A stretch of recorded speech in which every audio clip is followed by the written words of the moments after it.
ಸಮುದ್ರತಾರಾ ನೌಕಾಯಿತಾಭ್ಯಾಂ ಗುರುಭಕ್ತಿರಾಭ್ಯಾಂ ವೈರಾಗ್ಯ ಸಾಮ್ರಾಜ್ಯದ ಪೂಜ್ಯನಾಭ್ಯಾಂ ನಮೋ ನಮಃ ಶ್ರೀ ಗುರುಪಾದುಕಾಭ್ಯಾಂ ನಮೋ ನಮಃ ಶ್ರೀ ಗುರುಪಾದುಕಾಭ್ಯಾಂ ನಮೋ ನಮಃ ಶ್ರೀ ಗುರುಪಾದುಕಾಭ್ಯಾಂ ಸಿದ್ಧ ಸದ್ಗುರು ಪದಾಭ್ಯಂ ಜನನೀ ಜನಕಸ್ತತಾ ತತ್ವೋಪದೇಶಕರ್ತಾರಂ ನತ್ವಾ ಭಕ್ತಿ ಪುರಸ್ಸರಂ ಪ್ರಾತಸ್ಮರಣೀಯರಾದ ಜಗದ್ವಂದ್ಯ ಜಗದ್ಗುರು ಸಿದ್ಧಾರೂಢ ಮಹಾಸ್ವಾಮಿಗಳ, ಗುರುನಾಥಾರೂಢ ಮಹಾಸ್ವಾಮಿಗಳ, ಜಗದ್ಗುರು ಶಿವಾನಂದ ಮಹಾಸ್ವಾಮಿಗಳ ಚರಣಾರವಿಂದಕ್ಕೆ ನಮಸ್ಕರಿಸಿ ತನ್ನ ಸದ್ಗುರುವಿನ ಹೃದಯದಲ್ಲಿ ಸ್ಥಾಪಿಸಿಕೊಂಡು ಈ 53ನೇ ವೇದಾಂತ ಪರಿಷತ್ತಿನ ಈ ಸಭೆಗೆ ತಮ್ಮ ಸಾನ್ನಿಧ್ಯವನ್ನು ವಹಿಸಿಕೊಂಡಿರುವಂತವರು ಈ ಕ್ಷೇತ್ರದ ಅಧಿದೇವತೆಗಳಾದ ತ್ರಿಮೂರ್ತಿಗಳ ಯೋಗೀಶ್ವರ ತ್ರಿಮೂರ್ತಿಗಳ ಸ್ವರೂಪರೇ ಆದಂತ ಜಗದ್ಗುರು ಅಪ್ಪಾಜಿಯವರ ಚರಣಾರವಿಂದಕ್ಕೆ ನಮಸ್ಕರಿಸಿ, ಹಾಗೆಯೇ ಇಂದಿನ ಸಭೆಯ ನೇತೃತ್ವವನ್ನು ಅಧ್ಯಕ್ಷತೆ ವಹಿಸಿಕೊಂಡಿರುವಂತಹ ಶ್ರೋತ್ರಿಯ ಬ್ರಹ್ಮನಿಷ್ಠ ವಿದ್ಯಾನಂದ ಮಹಾಸ್ವಾಮಿಗಳಿಗೂ, ರಮಾನಂದ ಮಹಾಸ್ವಾಮಿಗಳಿಗೂ ಹಾಗೂ ಈ ಸಭೆಯಲ್ಲಿ ಆಸೀನರಾದಂಥ ಸರ್ವ ಮಹಾತ್ಮರ ಮಾತಾಜಿಯವರ ಚರಣಾರವಿಂದಕ್ಕೂ ನಮಸ್ಕರಿಸಿ ತಮಗೆಲ್ಲರಿಗೂ ಅಭಿವಂದನೆಗಳು. ಲೋಕಹಿತ ಚಿಂತಕರಾದಂಥ ಶ್ರೀಮನ್ ನಿಜಗುಣ ಶಿವಯೋಗಿಗಳಿಂದ ವಿರಚಿತವಾದಂಥ ಕೈವಲ್ಯ ಪದ್ಧತಿ ನಾಮ ಗ್ರಂಥದ ನೀತಿ ಕ್ರಿಯಾಚರ ಪ್ರತಿಪಾದನಾ ಸ್ಥಳದ ಬೇಡುವೆ ನಭವ ಭವಭವದು ಮಾಲಿನ ಒಲಿದು ಸುಗುಣ ಸಂತತಿ ಅನ್ನುವಂತ ಈ ಒಂದು ಪದ್ಯದಲ್ಲಿ ವಿತರಣದೊಡನೆ ಭೋಗಿಸುವ ಅರ್ಥದೊಡವನು ಅನ್ನುವ ವಿಷಯದ ಮೇಲೆ ಇಲ್ಲಿಯವರೆಗೆ ಪೂಜ್ಯರು ಬಹಳ ಸುಂದರವಾಗಿ ಮಾತನಾಡಿದ್ದಾರೆ. ಅನೇಕ ಮಹಾತ್ಮರು ಈ ಜನ್ಮ ಒಂದೇ ಸಾಕಪ್ಪ, ಇನ್ನು ಮುಂದಿನ ಜನ್ಮ ಬರೋದು ಬೇಡ ಅಂತಂದ ಬಹಳಷ್ಟು ಪರಮಾತ್ಮ ಬೇಡ್ಕೊಂಡಿದ್ದಾರೆ. ಆದ್ರೆ ಶ್ರೀಮನ್ ನಿಜಗುಣ ಶಿವಿಗಳು ಇದರ ವ್ಯತಿರಿಕ್ತವಾಗಿ ಬೇಡ್ಕೊಂಡಿದ್ದಾರೆ. ಏನು? ಬೇಡುವೇನೋ ಭವ, ಪರಮಾತ್ಮ ನೀನು ಬೇಡ್ತೀನಿ, ಅನೇಕ ಜನ್ಮದಲ್ಲಿ ಹುಟ್ಟಿಸು, ನಾವು ಒಳ್ಳೆ ಅನ್ನೋದಿಲ್ಲ, ಆದರೆ ನನ್ನನ್ನು ತರಾದೇನು, ಪ್ರತಿಯೊಂದು ಜನ್ಮದಲ್ಲಿ ನನಗೆ ಸದ್ಗುಣ ಕೊಟ್ಟು ಹುಟ್ಟಿಸು, 100 ಸಹಸ್ರ ಜನ್ಮ ಹುಟ್ಟಿನಿ ಅಂತಂದ ಬೇಡ್ಕೊಂಡಿದ್ದಾರೆ. ಬೇಡುವೇನು ಅಭವ ಭವಭವದಳು ಮಾಡಿನ ಒಲಿದು ಸುಗುಣ ಸಂತತಿಯೇ ನಿಂತು ಸದ್ಗುಣಗಳನ್ನು ಕೊಟ್ಟು ಹುಟ್ಟಿಸು, ನಾನು ಹುಟ್ಟುತ್ತೇನೆ ಅಂತಂದ ಬೇಡಿಕೊಂಡಿದ್ದಾರೆ. ಅಂದಮೇಲೆ ಸದ್ಗುಣಗಳ ಪ್ರಾಮುಖ್ಯತೆ ಎಷ್ಟಾಗ್ತದ? ಸದ್ಗುಣಗಳಿದ್ರೆ ಏನಾಗ್ತದ? ಮನುಷ್ಯ ಗೌರವಾನ್ವಿತವಾಗ್ತಾ ಇದ್ದಾನ, ತಾನು ಸಂತೋಷದಿಂದಿರ್ತಾನ, ಸುಖದಿಂದಿರ್ತಾನ, ನೆಮ್ಮದಿಯಿಂದಿರ್ತಾನ, ತನಗೆ ಸಂಬಂಧಪಟ್ಟಂತ ಎಲ್ಲ ವ್ಯಕ್ತಿಗಳು ಆನಂದದಿಂದ ಇರ್ತಾ ಇದ್ದಾರೆ. ಒಬ್ಬ ಗುಣವಾನ್ ಮನುಷ್ಯ ಮನೆಯಲ್ಲಿದ್ರ, ಊರಲ್ಲಿದ್ರ, ದೇಶದಲ್ಲಿದ್ರ ಅವೆಲ್ಲವೂ ಸುಭೀಕ್ಷೆ ಆಗ್ತಾ ಇದ್ದಾರೆ.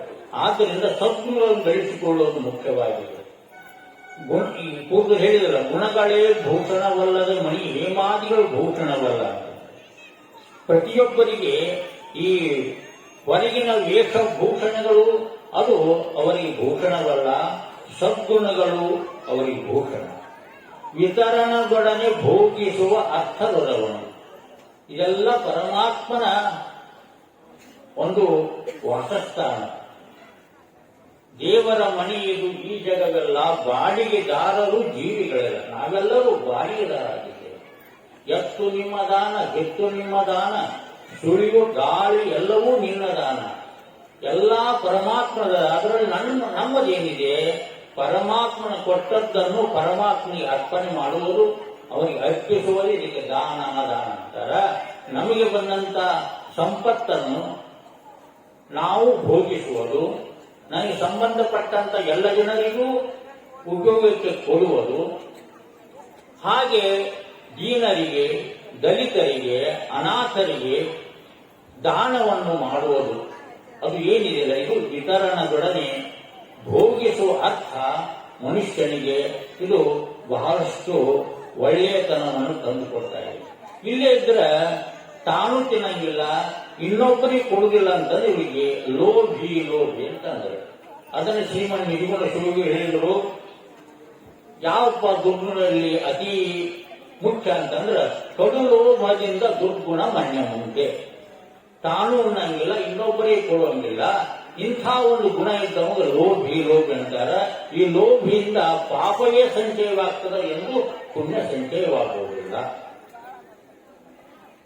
ಈಗ ಬಣಿಮೆ ಯಾವುದು ಹೆಸರು ಅಥವಾ ಕಟ್ಲಿ ಬಣಿಮೆ ಹಾಕಿದ್ದೇವೆ. ಆ ಬಣಿಮೆಯ ಹತ್ತಿರ ನಮ್ಮದೇ ಒಂದು ನಾಯಿ ಮಲಗಿದೆ. ನಾಯಿ ಆ ಬಣಿಮೆ ಕಾಯ್ತಾ ಇದೆ. ಆ ಬಣಿಮೆ ಅಲ್ಲಿದ್ದಂತ ಹೊಟ್ಟು ಅಥವಾ ಮೀನು ತಿನ್ನಲಿಕ್ಕೆ ಬಂದಂತ ದನಗಳನ್ನ ಬೊಗಳಿ ಓಡಿಸ್ತದೆ. ಆ ನಾಯಿ ಆ ಬಣಿಮೆಯಲ್ಲಿದ್ದಂತ ಹೊಟ್ಟು ತಾನೂ ತಿನ್ನಂಗಿಲ್ಲ, ತಿನ್ನುವಂತ ದನಗಳಿಗೂ ಆಸ್ಪದ ಮಾಡಿಕೊಡುವುದಿಲ್ಲ. ಹೇಗೋ ಹಾಗೆ ನಮ್ಮಲ್ಲಿ ಧನ ಇತ್ತಂದ್ರ, ಸಂಪತ್ತಿ ಇತ್ತಂದ್ರ ಅದನ್ನು ನಾವು ಊಟ ಮಾಡಂಗಿಲ್ಲ, ಇನ್ನೊಬ್ಬರಿಗೆ ಕೊಡದೇ ಇದ್ದೇನಾಗ್ತದೆ, ಬಣಿಮೆ ಕಾಯುವ ನಾಯಿ ಪರಿಸ್ಥಿತಿ ಆಗ್ತದೆ. ಆದ್ದರಿಂದ ನಮ್ಮಲ್ಲಿ ಇದ್ದಂತ ಸಂಪತ್ತನ್ನು ಇನ್ನೊಬ್ಬರಿಗೆ ಮನಃಪೂರ್ವಕವಾಗಿ ನಿಸ್ವಾರ್ಥವಾಗಿ ಅದನ್ನು ಇನ್ನೊಬ್ಬರಿಗೆ ಕೊಡುವುದೇನಿದೆ ಇದು ವಿತರಣದೊಡನೆ ಭೋಗಿಸುವ ಅರ್ಥದವನ್ನು ಕೊಟ್ಟು ಕರುಣಿಸುವ ಹೇಳ್ತಾರೆ.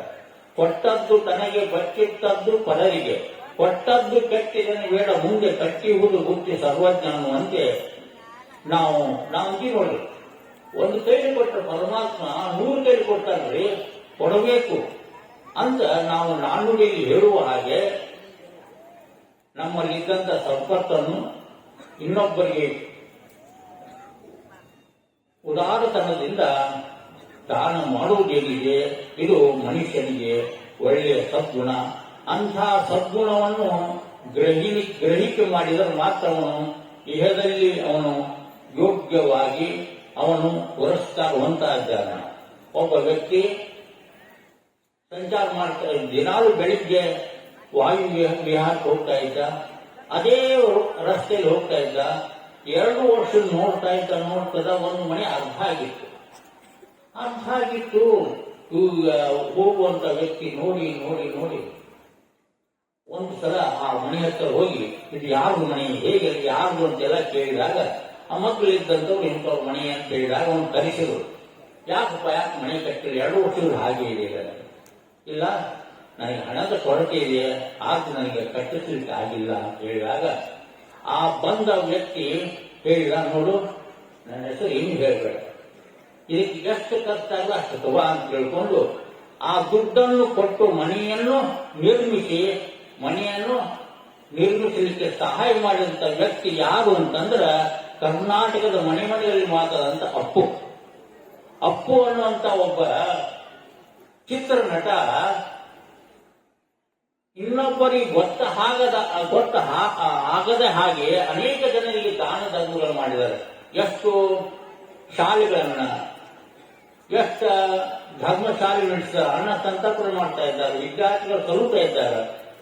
ತನ್ನಲ್ಲಿದ್ದಂತ ಹಣವನ್ನ ಹೀಗೆ ವಿನಿಯೋಗ ಮಾಡಿ ಅವನು ಈ ಕರ್ನಾಟಕದಲ್ಲಿ ವಿಖ್ಯಾತಿ ಹೊಂದಿದ್ದಾನೆ. ಹಾಗೆ ನಮ್ಮಲ್ಲಿದ್ದ ಸಂಪತ್ತನ್ನು ಇನ್ನೊಬ್ಬರಿಗೆ ಕೊಟ್ಟು ಆ ಇನ್ನೊಬ್ಬರಿಗೆ ತೆಗೆದುಕೊಂಡಂತ ಆ ಒಂದು ಸಂತೋಷವನ್ನು ಕಂಡು ನಾವು ಆನಂದ ಹೊಂದಲಿಕ್ಕೆ ಸಾಧ್ಯ ಇದೆ. ಆದ್ದರಿಂದ ಮಾನವ ಜನ್ಮ ಬಂದಾಗ ಬಂದ ವಿತರಣೆಗಳನ್ನೇ ಭೋಗಿಸುವ ಅರ್ಥದವನು ಪರಮಾತ್ಮ ನನಗೆ ಕೊಟ್ಟು ಕರುಣಿಸು ಅಂತ ಹೇಳಿದ್ದಾರೆ. ಅಂತಹ ಒಂದು ಸದ್ಗುರುನಾಥ ಎಲ್ಲರಿಗೂ ಕೊಟ್ಟು ಕರುಣಿಸಿರುತ್ತಾ ಈ 4 ಮಾತು ಸದ್ಗುರು ಓಂ